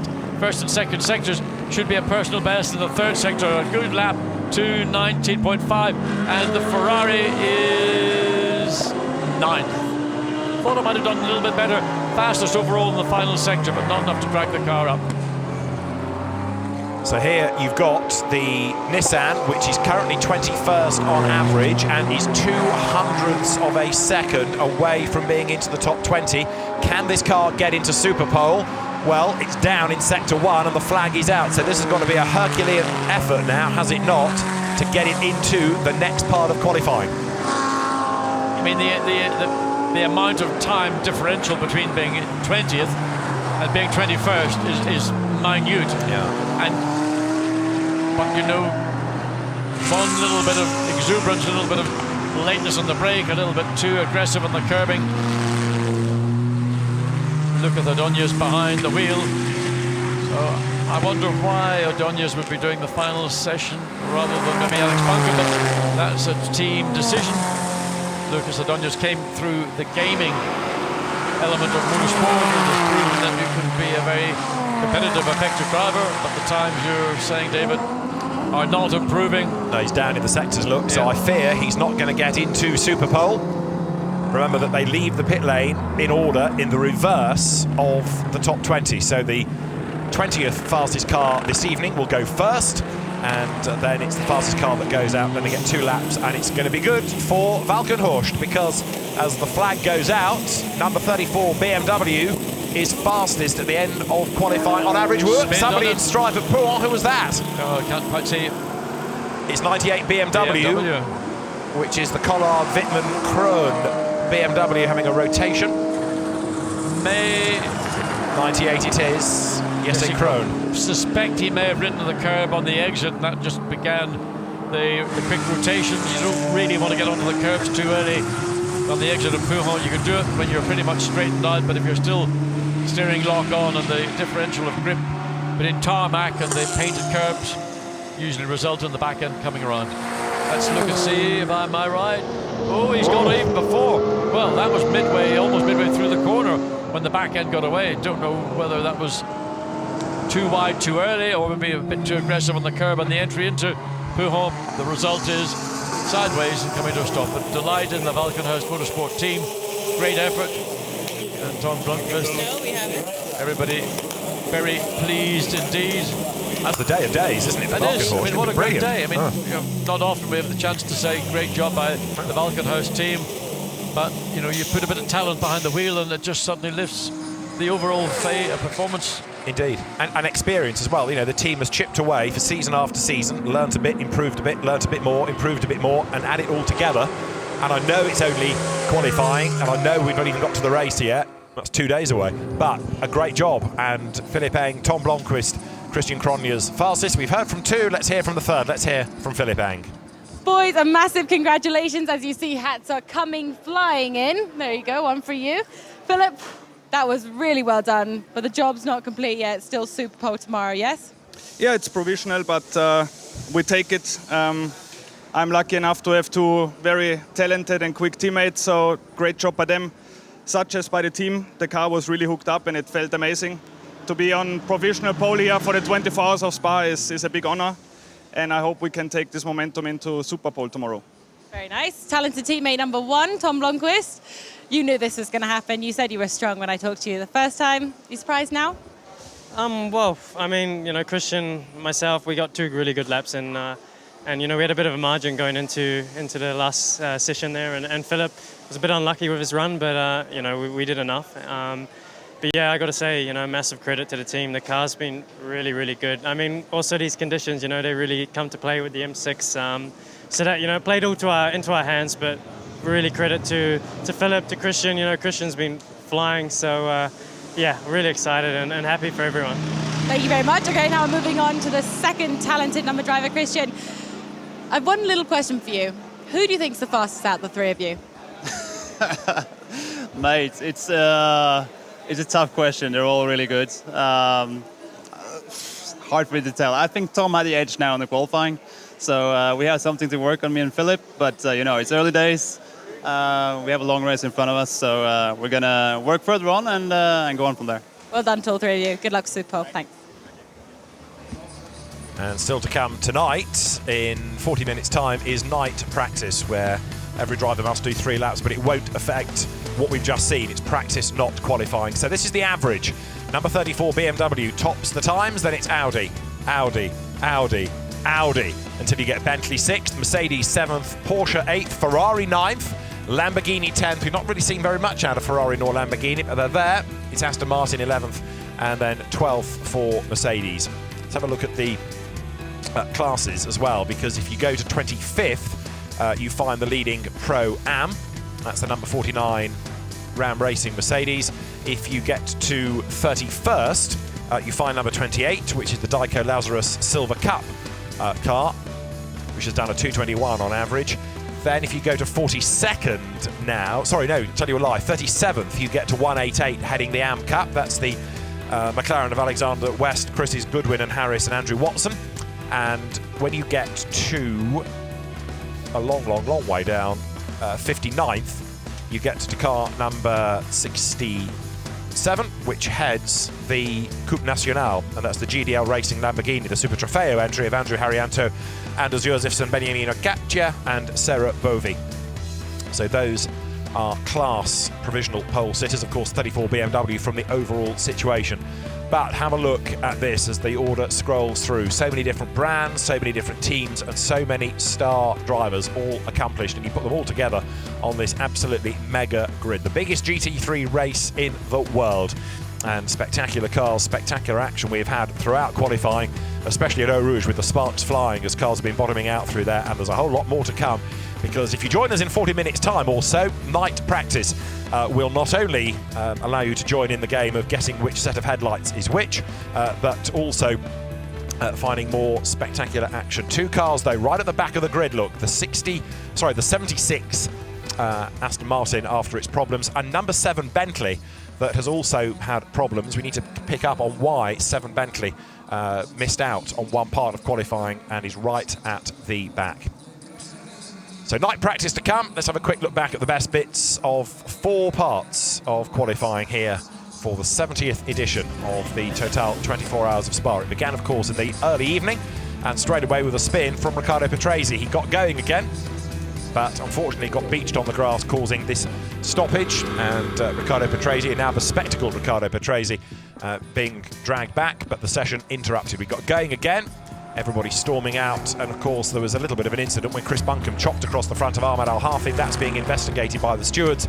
We'll try and catch up on the news as to whether any penalties are coming or any wrist slapping has gone on from the team of stewards. Raffaele Marciello was out first in Q2 and got well and truly blocked by the Alex Riveras, Dries Van Thor and Christopher Mies Audi, forcing him off the road. He was not very amused about that, understandably.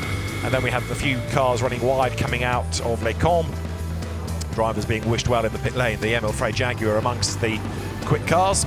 And as the times cycle through and the lap times dropped, it gave us number 34 BMW, the Valkenhorst run car, that became the fastest on average, with a great effort put in by all 3 seemingly evenly matched drivers of Tom Blomqvist, Christian Cronjes and Philippe Eng. Another interruption came when Jake Dennis's Aston Martin made contact with another car, put oil down. The session went live again, and BMW ahead of this fleet of Audis, illustrating, although the BMW may have got good average pace, if you take the 3 parts of the drivers' sessions together, there are so many Audis up at the front that it's looking very strong indeed. But number 34 BMW then, with Philippe Eng doing the last part of qualifying, battling with Matt Griffin coming out of the bus stop topping the times at the end of qualifying. Tomorrow there is Super Pole to look forward to, but there's still night practice to come here. That is coming up at 10:30. Join us for that if you can. But for now, from John Watson and David Addison, it's time for a quick glass of beer. We'll see you later. Bye.